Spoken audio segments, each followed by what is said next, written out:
Operato per rimuovere il pallino che l'ha raggiunto all'occhio destro l'artigiano di Mareno, ferito da un cacciatore che non lo ha neppure soccorso. Se si fa vivo e si scusa, disposto a perdonarlo, dice.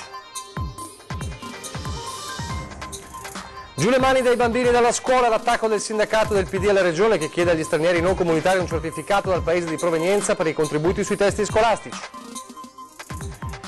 A difendere la richiesta proprio l'assessore regionale all'istruzione Elena Dorazzan, nessun razzismo, il Veneto applica una legge nazionale in materia di erogazione. Armati di forbici tentano una rapina in un vivaio di Mogliano, il titolare riesce a metterlo in fuga e ne permette l'identificazione, il suo racconto ai nostri microfoni. Una vera e propria discoteca abusiva con serate a base di alcol e stupefacenti, la polizia locale di Conegliano mette i sigilli ai locali affittati dai camerunensi al condominio Angelica. Domenica ricca di eventi, quella di ieri a Treviso il traffico è andato in tilt, il sindaco si scusa con i cittadini e dice stiamo costituendo una commissione per calendarizzare meglio gli eventi. Le campane di Brada di Piave da ieri sera non suonano più, stop forzato per problemi statici al campanile. Basket rimonta vittorioso della De Longhe Treviso che ieri ha espugnato Piacenza, primo successo in trasferta in una partita iniziata con il piede sbagliato. Telespettatori di Antena 3, buonasera e bentrovati all'edizione trevigiana dei nostri telegiornali. In primo piano la cronaca, se si farà avanti e si dimostrerà pentito sono disposto a perdonarlo, a dirlo. Dal letto d'ospedale dove è stato operato nel pomeriggio e riferendosi al cacciatore che ha esploso il colpo che lo ha raggiunto un occhio, è proprio l'artigiano di Mareno di Piave rimasto ferito ieri mattina mentre camminava tranquillamente in campagna con il cane. Se io fossi stato ferito veramente gravemente, magari uno può morire anche dissanguato. Sbagliare può capitare anche, però insomma, non prestare soccorso è tal grave. Ha parlato dall'ospedale di Conegliano a poche ore dall'intervento a cui si è dovuto sottoporre Carlo Giubilato, il 58enne di Mareno di Piave, raggiunto all'occhio destro da un pallino da caccia mentre passeggiava con il cane lungo una stradina asfaltata in zona San Fris. Il tempo di sentire il rumore del colpo esploso da un cacciatore, poi il dolore acuto. Con l'altro occhio ha scorto l'uomo mezza età che raccoglieva la sua preda e si allontanava. Ho detto, ma sei matto? Cioè, hai tirato in strada, mi hai colpito, insomma. Lui non ha detto niente, poi gli ho ripetuto di nuovo, guarda che mi hai colpito nell'occhio, fermati là. Sei fermo, mi sono andato dietro e lui è andato via, ho cercato di seguirlo e praticamente è sparito. Non si è fermato a soccorrerlo, men che meno si è presentato ad oggi alle forze dell'ordine. I carabinieri di Susegana stanno cercando di risalire all'identità del cacciatore, ma non è un compito semplice. E intanto Giubilato, artigiano orafo, deve affrontare la lesione che si è procurato senza fare nulla di più che passeggiare. Io ho un pallino sull'occhio, si è piantato sull'occhio, però per fortuna non è entrato dentro. Stranamente si è solo fermato, però adesso devo toglierlo e vedere esattamente poi com'è la situazione dell'occhio. Spera che il responsabile del ferimento si faccia vivo. Di fronte a un pentimento, dice, sarebbe disposto anche a perdonarlo. Sì, perché penso uno possa anche prendere paura e magari preso dal momento, sì. Esatto, sì, preferirei che si facesse vedere ma in qualche maniera parlarci. E piena solidarietà di Federcalcio a Treviso all'artigiano che è stato ferito dal cacciatore. Speriamo, dice il presidente, che le forze dell'ordine trovino presto il responsabile. Non doveva allontanarsi assolutamente, insomma uno chiede aiuto, si soccorre, privo di tutto. Inaccettabile non soccorrere una persona ferita che chiede aiuto, inaccettabile nel 2018 violare semplici norme come il rispetto delle distanze da strade e abitazioni, inaccettabile con simili comportamenti screditare l'intera categoria. Venuto a sapere dell'incidente di Mareno di Piave, Carlo Torresan, storico presidente provinciale di Federcaccia, ha subito impugnato il telefono. Ho chiamato il nostro presidente della sezione comunale di Mareno di Piave, ho detto che si avvicini al sindaco e comunichi la nostra estraneità, piena solidarietà e ci scusiamo anche se non sappiamo chi è, se è della nostra associazione o meno, comunque sicuramente era un cacciatore e facendo parte di questa categoria ci scusiamo con la persona stessa e invitiamo le forze dell'ordine di trovare questa persona. Un pallino vagante, dice quello che ha raggiunto l'artigiano 58enne Carlo Giubilato. Può succedere, ma se colpisce qualcuno significa che non si è osservata la distanza di legge. Quando facciamo le riunioni gli diciamo mi raccomando, le distanze, non sparate contro le strade, perché è la cosa principale. Io domenica ero in servizio e ho trovato dei cacciatori che erano vicino alle strade, però avevano il fucile scarico, insomma. Poi ne va di tutti noi cacciatori che frequentiamo le nostre campagne e veniamo, insomma, additati a persone non corrette che in qualche modo vogliono solo ammazzare, invece non è vero. In questo momento siamo sull'orlo del ciclone da parte degli ambientalisti che non vedono l'ora di trovare qualcosa per venire contro la nostra categoria, che non siamo tutti così, insomma. Allora un'altra polemica, una polemica esplosa proprio in queste ore, lo scontro dell'opposizione con la Regione Veneto sulla richiesta dei contributi da parte delle famiglie straniere per i testi scolastici. La Giunta dice replica, è una legge nazionale. Allora nel primo servizio l'attacco del PD e dei sindacati su questo tema che sta richiamando, secondo gli oppositori, il caso di Lodi.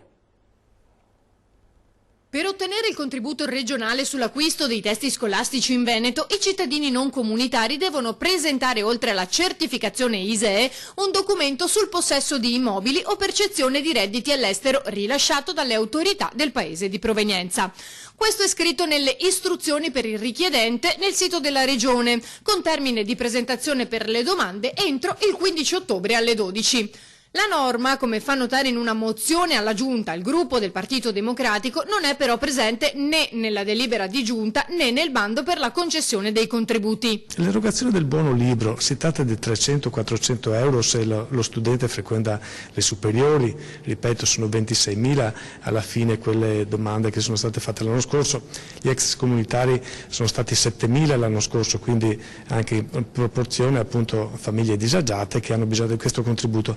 Ma è un diritto all'istruzione che può essere compromesso da questo regolamento che non viene neppure citato nella delibera amministrativa che la Giunta approva, ma viene successivamente inserito nel momento in cui fai la domanda, devi compilare il modulo. Noi chiediamo di far chiarezza, che non saltino contributi, perché non è possibile farsi dare dal consolato o dall'ambasciatore la documentazione che uno non ha beni nel proprio paese d'origine, oppure che ci sia ritardo, oppure che magari uno ha un bene nella propria terra d'origine, ma questo supera l'ISEE, e se supera l'ISEE vuol dire che non hai più diritto al contributo, cioè i comuni sono in totale confusione. Quindi noi chiediamo di fare chiarezza e di fare una norma che non discrimini. I timori che ci sia una discriminazione in atto sono forti anche da parte della CGIL, che dopo quanto accaduto a Lodi per i buoni pasto si rivolge alla Regione chiedendo di intervenire per due motivi. Vedere una certificazione ulteriore diversa per i soli cittadini extracomunitari è illegittimo. Tra l'altro non è nemmeno previsto dal bando che è stato approvato dalla Giunta regionale stessa. La seconda di sostanza. Non vorremmo che attraverso questa iniziativa si volesse in qualche modo alimentare l'intenzione di discriminare una quota di alunni sulla base della loro cittadinanza e della loro provenienza, perché questo sarebbe davvero intollerabile, come sta succedendo ad esempio a Lodi. Allora noi diciamo sgombriamo il campo da questa volontà, non abbiamo bisogno di alimentare divisioni e discriminazioni e soprattutto noi diciamo a tutti coloro che avessero intenzione di alimentare questo tipo di atteggiamento giù le mani dai bambini e dalla scuola. Noi siamo in Veneto, la scuola è proprio il terreno in cui in tutti questi anni si è costruito un modello avanzato e positivo di integrazione e di coesione che non può essere in alcun modo messo in discussione da atteggiamenti di questo tipo, che sono sempre inaccettabili, ma lo sono ancora di più quando sono rivolti verso dei bambini. Dicevamo, è stata pressoché immediata la replica della Regione e proprio dell'assessore regionale all'istruzione, Elena Donazzan. Sentiamola. E nello scontro politico e sociale a difendere il regolamento regionale con la richiesta agli immigrati non comunitari è proprio lei, Elena Donazzan. Nessun caso di razzismo, dice, è l'applicazione di una norma nazionale. Nessuna discriminazione, perché si tratta di una legge dello Stato che è lì dal 1999 voluta dal governo D'Alema. Noi chiediamo semplicemente che non ci sia discriminazione tra i documenti e le certificazioni che devono portare gli italiani e quelli degli stranieri. Con il regolamento per i buoni libro, il Veneto ha chiesto ai comuni solo di confermare o meno, e non di verificare, di aver ricevuto dai richiedenti con cittadinanza non comunitaria il certificato o l'attestazione rilasciata dallo Stato estero di provenienza su eventuali redditi o patrimoni immobiliari o mobiliari legalizzati dalle autorità consiliari italiane, precisa la stessa Donazzan. Perché troppe volte proprio su questo tema si chiedevano delle risposte e la certezza dei documenti agli italiani e non agli stranieri, così abbiamo tolto le discriminazioni. Il primo a discriminare è il Partito Democratico Veneto, che vorrebbe gli italiani sobbarcati di autorizzazioni e documenti e gli stranieri di eccezioni e proroghe. Noi sosteniamo che se c'è una legge la devono rispettare tutti, conclude così e chiude ogni tipo di polemica Silvia Rizzotto, capogruppo della lista Zaia Presidente in Consiglio regionale. Intanto però la questione sta creando del caos nei comuni e soprattutto tra i sindaci. Che ci stiamo chiedendo in molti sindaci, perché ci siamo sentiti in parecchi questa mattina, cosa vogliamo arrivare, perché stanno creando un grande caos a livello amministrativo nei nostri comuni, quindi con un bando che speriamo che al più presto venga rivisto. Caos nei comuni per l'erogazione del bonus libri dopo la richiesta regionale di produrre per gli stranieri anche la certificazione di redditi o proprietà immobiliari nel paese d'origine. L'Anci Veneto sta cercando di trovare una soluzione che, chiarisce il direttore Rapicavoli, sia di buon senso ad una questione burocratica che rischia di mettere in grande difficoltà le amministrazioni. Una questione politica più che amministrativa, dicono i sindaci del centro-sinistra. Ogni anno ci confrontiamo con tutte le persone che vengono a chiedere gli aiuti nel nostro comune e sono persone che si presentano e che ormai conosciamo bene. Sappiamo quali sono le situazioni di reale povertà o quelle dove ci sono eventuali furberie o frodi, e quindi per un comune non ci sono in questo momento, salvo casi sporadici, problemi a capire chi ha effettivamente bisogno di aiuto oppure no. Bene le verifiche per il sindaco di Conegliano Chies, senza però che ne facciano le spese i bambini, come è accaduto per la mensa scolastica a Lodi. Penso innanzitutto che bisogna sempre rispettare le regole, questo è ciò che la Regione ha imposto, penso che avranno avuto i loro buoni motivi, anche perché ci troviamo di fronte alcune volte a delle situazioni imbarazzanti dove magari ci sono persone che non hanno diritto. Favorevole alla nuova normativa il primo cittadino di Treviso, Mario Conte. Molte volte ci siamo trovati ad aiutare delle persone che in realtà nel loro paese di origine possedevano delle proprietà e quindi di fatto non avevano bisogno dell'aiuto da parte delle amministrazioni per l'acquisto dei libri. Credo che sia un'azione mirata per tutelare soprattutto le persone che hanno realmente bisogno. Torniamo alla cronaca adesso con una tentata rapina a Mogliano, ma il titolare di un negozio, di un vivaio che ha messo in fuga i rapinatori. E io l'ho visto da là e lui era qua di spalle e l'ho affrontato da là davanti e praticamente con la forbice ha detto ti sfregio. Sono stati attimi di terrore nel vivaio Varroto di Mogliano Veneto. 3 malfattori sono entrati nell'SR con la scusa di acquistare delle piante, mentre 2 di loro distraevano un commesso, l'altro tentava di aprire il registratore di cassa con una forbice. In quel frangente lo scassinatore è stato però sorpreso dal titolare. Lui si è rivolto verso di me praticamente con una forbice, minacciandomi, mi ha affrontato con la forbice che io ho reagito in poche parole, ho tirato un calcio con il ginocchio e la mano e sono riuscito a disarmarlo in definitiva. Lui è scappato uscendo dall'altra porta dell'ufficio dove c'era un altro complice che lo attendeva e in 2 mi hanno affrontato dall'altra parte della strada scaraventandomi per terra e poi gli ho corso dietro, insomma sono scappati via a piedi lasciando la loro vettura fuori strada. Le immediate ricerche dei militari dell'Arma appena giunti sul posto hanno consentito di rinvenire nelle vicinanze del vivaio l'autovettura che i malviventi avevano abbandonato nella fretta di fuggire a piedi. Da lì gli investigatori sono riusciti a risalire all'identità degli autori che adesso sono stati segnalati alla Procura della Repubblica. Si tratta di 3 nomadi sinti di 35 e 36 anni che insieme ad un 21enne, tutti residenti in provincia di Venezia e con numerosi precedenti di polizia, sono stati denunciati a piede libero per tentata rapina. Bisognerebbe che ci fossero delle pene un po' più severe che venissero applicate. Allora la paura vissuta questa mattina a Breda di Piave, nella zona di Saletto, quando un camion che stava trasportando numerose balle di fieno ha preso fuoco. È successo, diciamo, stamattina, provvidenziale, come vediamo in queste immagini, l'intervento sul posto dei vigili del fuoco che hanno provveduto a spegnere le fiamme prima che queste raggiungessero il motore del camion che trasportava le balle di fieno, altrimenti appunto la situazione sarebbe chiaramente peggiorata. Le operazioni di spegnimento e messa in sicurezza dell'area sono durate qualche ora, ma già in tarda mattinata la situazione era tornata alla normalità. Sul posto, assieme ai pompieri, anche gli agenti della polizia locale. Queste le immagini che hanno destato ovviamente molta preoccupazione da parte dei residenti. A proposito di polizia locale, il blitz della polizia locale di Conegliano in quello che da tempo è definito il condominio del degrado. Era un mercato a 360 gradi tra alcolici, superalcolici e anche lo stupefacente che veniva messo a disposizione dei clienti. Viale Italia, condominio Angelica, blitz sabato notte della polizia locale di Conegliano con l'ausilio di 5 colleghi di Treviso per mettere fine all'attività abusiva all'interno di un ex club privato a cui sono stati posti i sigilli. Di fatto solamente degli spazi vuoti che la società che ne detiene la proprietà affitta a soggetti privati. Nel caso specifico cittadini che invece di tenere sobrie feste private organizzavano da mesi ogni fine settimana serate all'insegna di alcol e a quanto pare anche stupefacenti. 878 bottiglie, quindi parliamo di più di 500 litri di alcolici che sarebbero stati somministrati durante la serata. L'attività principale di quel locale era quella di intrattenere, fare dei spettacoli musicali con somministrazione di alcol e abbiamo visto anche di droga.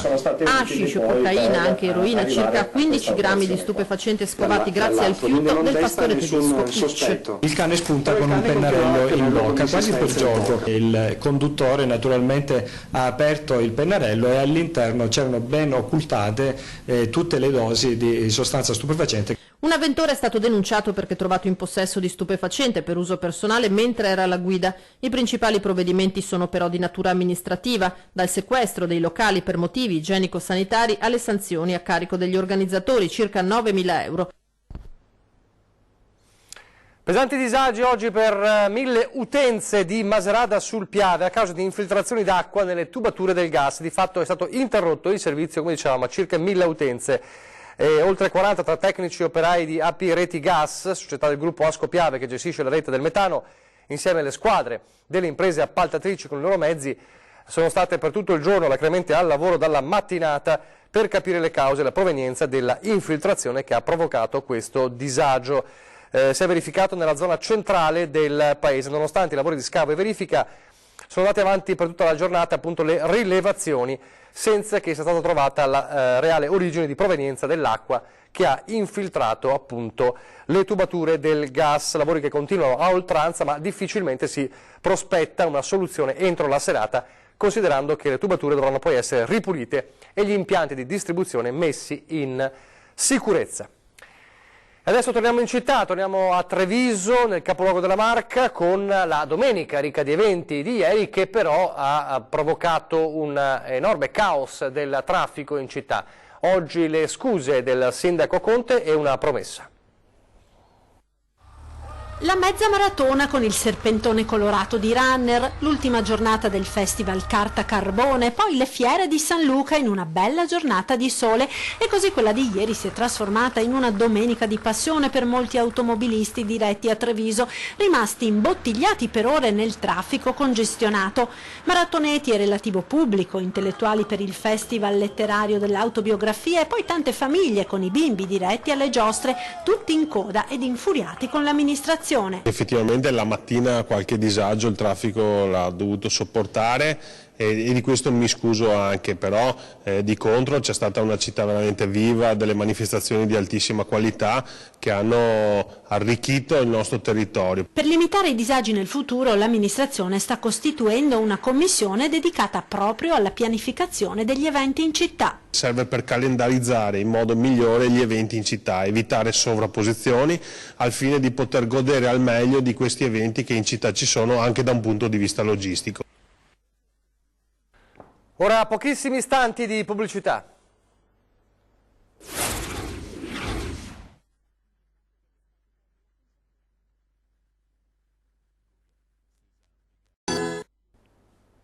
Rieccoci in studio, in diretta il telegiornale di Treviso a Breda di Piave, adesso dove le campane del campanile di Breda di Piave da ieri non suonano più, problemi statici alla struttura, verifiche quindi obbligatorie. Il campanile di Breda da ieri sera non suona più.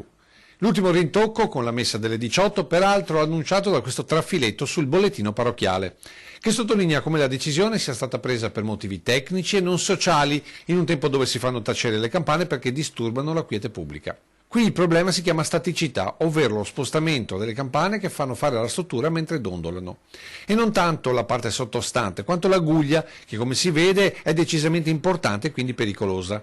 Perché gli esperti l'hanno ribadito anche durante l'ultima riunione in parrocchia. Se si continua così la punta potrebbe crollare su chiesa canonica e non solo.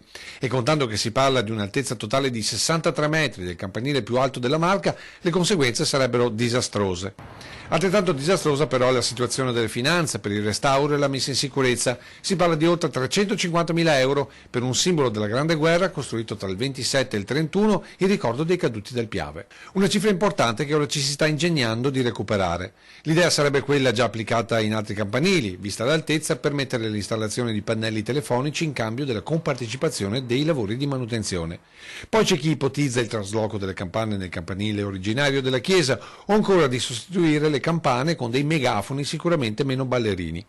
Campanili e argomenti relativi che però non sembrano appassionare i paesani. Sa che da mezzanotte non può più suonare perché se no crolla? E questo non lo so. Come fate senza il campanile, che da mezzanotte non suona più? Ah, se dorme meglio? Non ho idea, guardi. Vi dispiace o non vi interessa? Sinceramente è meno che vi faccia causa. Adesso come farete che siete senza campanile? Perché siamo senza Perché da mezzanotte non suona più. Ah, non lo so. Non funziona più il campanile. Oh mamma! Non lo sapeva? No, non lo sapevo proprio. Non me ne è accorta? No! Mi interessa fin là, diciamo, però insomma penso che sia importante anche magari per i cittadini un po' più anziani, quelli che magari non vede ben reoio avanti e indietro, di sentire il rintocco della mezzanotte. Con queste risposte una cosa è certa, non si può certo dire che a Breda siano campanilisti. Da mezzanotte il campanile non può più suonare perché... Vabbè, pazienza. Sono invece decisamente campanilisti i tifosi della De Longhi Treviso Basket, che in molti hanno seguito la squadra ieri in trasferta a Piacenza, la prima vittoria in trasferta della stagione, però in una partita iniziata nel peggiore dei modi. Una Treviso Basket versione diesel, partenza lenta, anche troppo lenta, ma quando il motore è caldo non la prendi più. La prima vittoria stagionale in trasferta contro una guerritissima Piacenza di quelle che mostrano le due facce del gruppo di coach Max Menetti. E se la gara è stata risolta è soprattutto grazie a un sontuoso Malik Waynes e alle sue triple, ma il tecnico non dimentica quel primo quarto da incubo. L'inizio è stato così, abbastanza anche sconcertante, nel senso che abbiamo fatto veramente un inizio brutto, soprattutto non tanto in quello che facevamo in generale, ma proprio nell'atteggiamento e nei contenuti tecnici di quello che stavamo facendo. Piacenza avanti e De Longhi paurosamente addormentata, capace di ingoiare 27 punti di passivo nel primo quarto, prima di cominciare a giocare davvero, serrare la difesa e cannoneggiare gli avversari. È qui dal terzo quarto in poi che Waynes sale in cattedra con 3 triple consecutive che spezzano Piacenza. Ero molto poco preoccupato della questione di quanto Malik avesse segnato con Ferrara, perché aveva fatto una partita talmente solida che era la partita di un giocatore che era assolutamente pronto a esprimere il proprio talento. Così la rincorsa si completa grazie a un quarto quarto da Formula 1, sorpasso e avversario che cede di schianto per il 79-92 finale. Per Menetti, oltre a quell'inquietante prima frazione di gioco, si sono visti miglioramenti rispetto all'esordio di Ferrara. Serviranno perché domenica prossima è già sfida di vertice con la nemica di sempre, Fortitudo Bologna. Da un lato quindi qualche passettino avanti e dall'altra parte invece, anzi senza invece, dall'altra parte sappiamo benissimo che il nostro cammino è ben lungo, quindi abbiamo un'altra bella settimana per preparare la partita di domenica. Domenica è sicuramente una partita sentita, ma noi dobbiamo stare ben piegati sul manubrio e lavorare forte, poi domenica penseremo a quello che c'è da fare.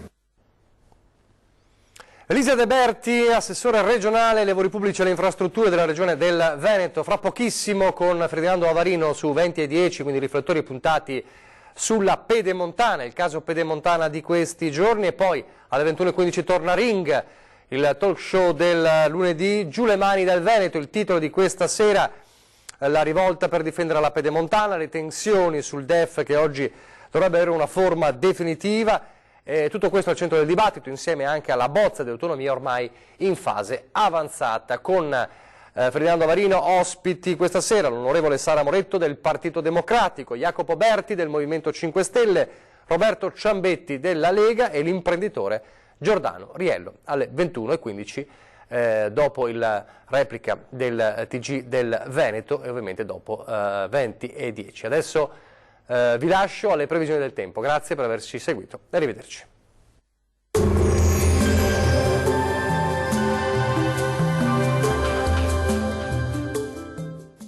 Tonus è il miglior negozio di calzature moda comoda. Qui troverete il più vasto assortimento di calzature Fratelli Tomasi. Eleganza e comodità, perché camminare è vivere.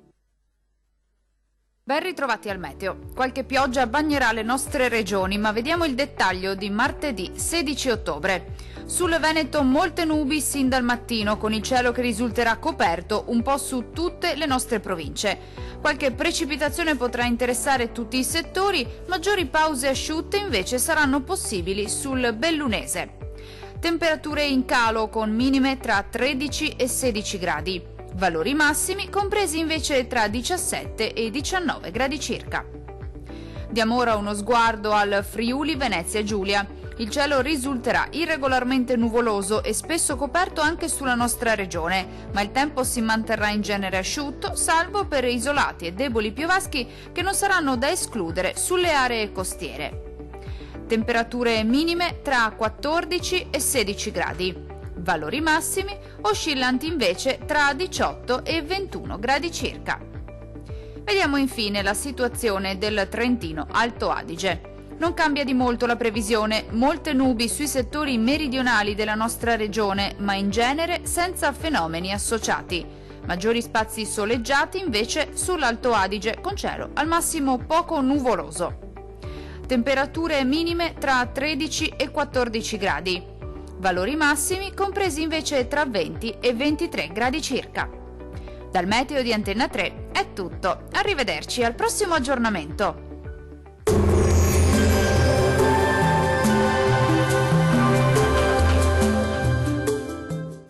Tonus è il miglior negozio di calzature moda comoda. Qui troverete il più vasto assortimento di calzature Fratelli Tomasi, eleganza e comodità, perché camminare è vivere.